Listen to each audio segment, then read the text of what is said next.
Okay, so we've gone through Evernote and all its functionality. Now I want to show you how to annotate the websites. So in order to annotate websites, you do need to have an extra tool, much like our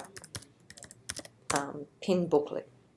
It's Evernote Clipper for Chrome. All you want to do is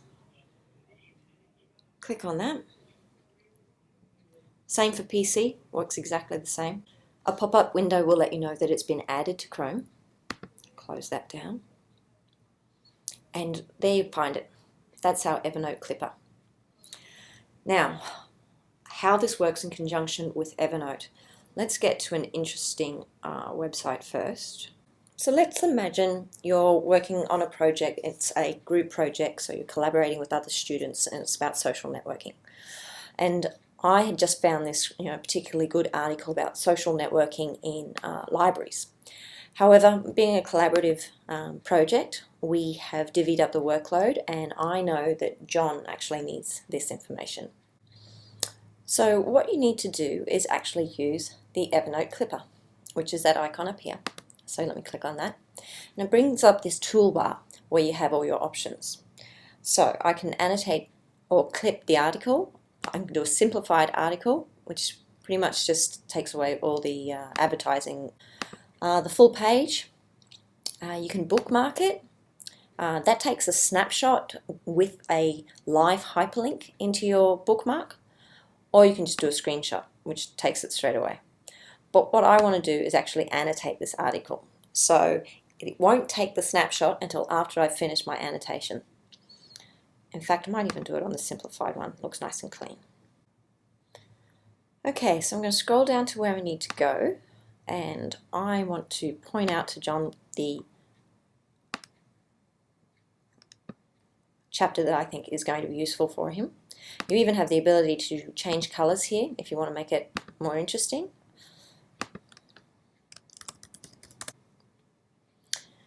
And you can also, of course, move this around. So once you actually click away, you can grab onto it. Grabbing this one will allow you to adjust the size of your text. And there are other things here like the stamp tool. If you want to put some interesting, like, okay, let's try this one. This is the one I like. In fact, I could have probably used this. And then you can tilt it down there and I can give it a... And then maybe I don't need that arrow. Anyway, when you're ready, then you just say save. And it's capturing that little bit there with your annotations. And it's now syncing it to all your devices as well. So if you go to your iPhone, you'd be able to see it there as well. And maybe send it as a text message. At the moment, I'm going to open it in Evernote just to have a quick check. Now, this is the internet version of it that I was talking about. It's still available on my computer as well, as I'll show you in a second. And when we click on this note, so that's the heading of the note, you can also see that the hyperlink has been kept there as well. So he'll be able to access the real article, and you can still read whatever you've highlighted, what notes you've made. And I can even put a reminder on that to say, right, we need to look at this before we get to class on the 25th. It's a great way to annotate the web the same way you would if you're writing notes on the side margin of a book. Now, of course, to share, all I need to do is click on share and decide which way I want to share it with him. Obviously, by email would make it private, whereas the others are far more public. However, if I'm saving this to a particular folder that's already shared, maybe I just need to tell him that I've added a note for him to the shared folder. Alright, now let's just check the Evernote on the Macintosh and make sure that that note has arrived. One of the things that you might need to do is actually click on this synchronize. And as you can see over here, it says it's downloading, so it's getting a few. And that changed to 23, so it took a few notes, probably that was taken from my iPhone.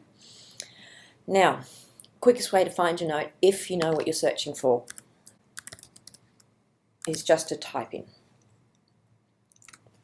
Okay, here's another really great thing about Evernote. Not only will it find notes that are taken from text, it also finds your handwriting. I've just tested that. I didn't actually think it would work, but that's pretty cool. And of course, here is our...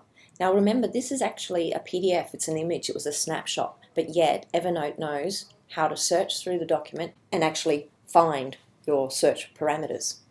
Another thing's handy to know. It says at the moment that it's in my Audrey Jinks or Aud Jinks notebook. I actually want it to be in QT, so I'm going to move that.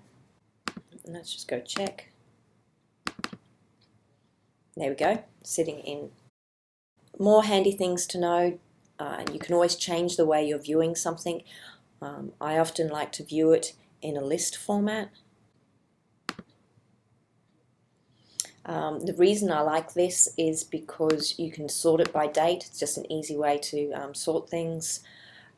Maybe see the title if you know what you're looking for. But again, the search field will find it just as easily. Let me do another search. I just want to show you again. I took a photograph of some notes, and now the side view is probably better. And you can see once again from this photograph, so it was just notes taken from the lecture capture system. I took a photograph with my iPhone, and now Evernote can actually search the content of that photograph. Okay, that's it for this tutorial. Hope you enjoy Evernote.